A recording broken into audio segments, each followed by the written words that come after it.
Bismillahirrahmanirrahim. Elhamdülillah ve salatu ve selamu ala Resulillah. Esselamu aleyküm ve rahmetullah.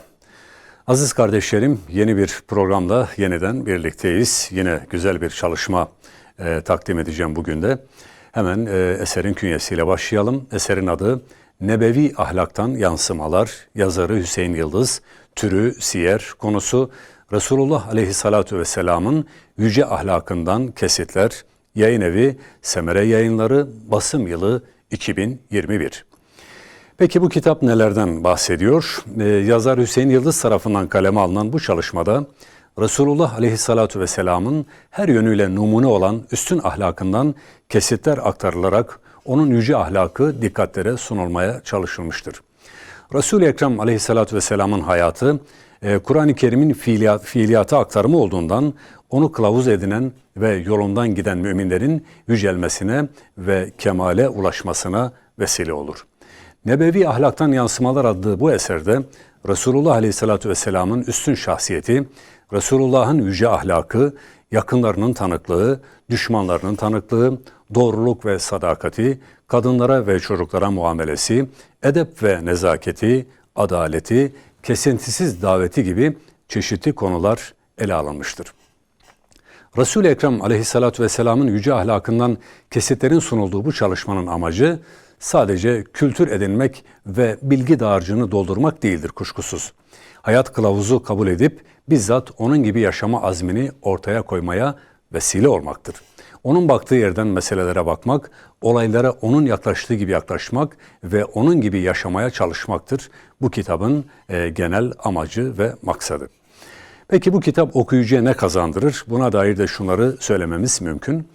Hz. Muhammed Aleyhisselatü Vesselam'ın hayatı doğumundan vefatına kadar bütün aşamalarıyla kayıt altına alınmış, hayatına belirsiz ve müphem en küçük bir nokta bile kalmamıştır. Söz ve fiillerinden oluşan sünneti sahih hadis kitaplarında bir araya getirilmiş ve muhafaza edilmiştir. Böylece Resul-i Ekrem Aleyhisselatü Vesselam'ın kutlu siyereti nesilden nesile aktarılarak canlılığını ve tazeliğini hep korumuştur.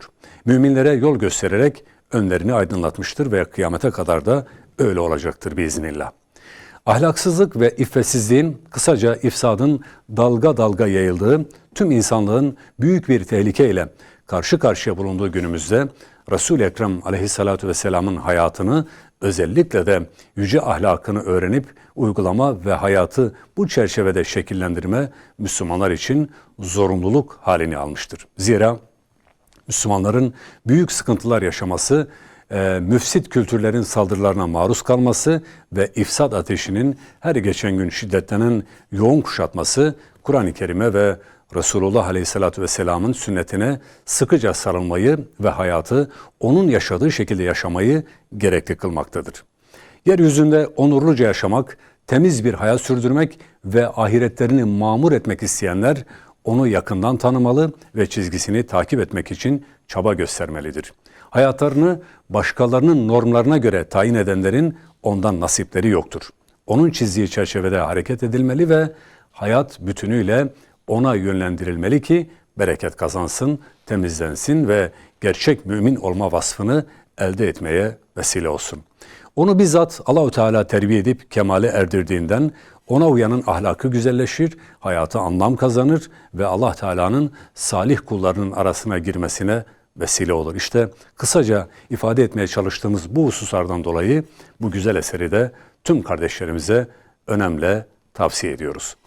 Evet aziz kardeşler, böylece sözlerimizi burada noktalıyoruz. Hüseyin Yıldız tarafından kaleme alınan Nebevi Ahlaktan Yansımalar isimli bir çalışma takdim ettik bugünkü programımızda.